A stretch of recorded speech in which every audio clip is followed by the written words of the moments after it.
Sustabiz, Herri Kirol Fundazioak eta Herrigoitziko udalak lankidetza hitzarmena izenpetu dute. Herrigoitzin, herri kirolak bultzatu eta sustatzeko helburuarekin.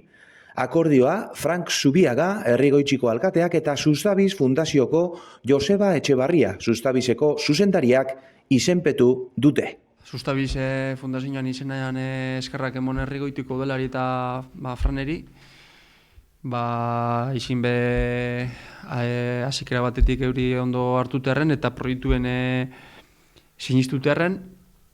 Eta, japurka-purke bagabiz herrik ase kolaborazioak sarratuten eta Sustabiz Fundazioak ontsi 2023 ipiniko proiektue martxan horreroteko inguruko udalerrien esfortzu ezinbesteko izango da eta gu lanerako prest, lanerako gogoakaz eta posi Herrigoiti bertan dauelako eta gure aldetik eskerrak emon, izin be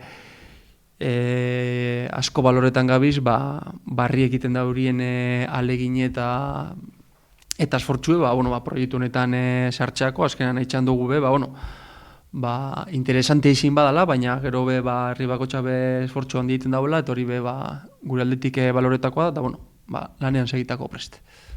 Nik zorionak emon gure dut Sustabiz Fundazioari, gaur berarekin bat egiten dugu, Busturialdeko kirola sustatuz, Euskal Kirola eta batez be gure kirola. Herrigoitik ere bere hasia ipiniko dau, proiektu hau aurrera irtetxeko, eta helburu bakarra.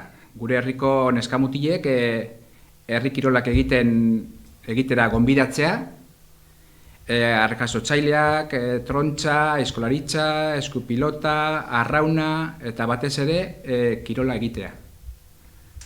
Hori izango da Sustabizen proiektua eta Herrigoitiko jentearentzako proiektua izango da. Gora Sustabiz eta gora Herrigoiti.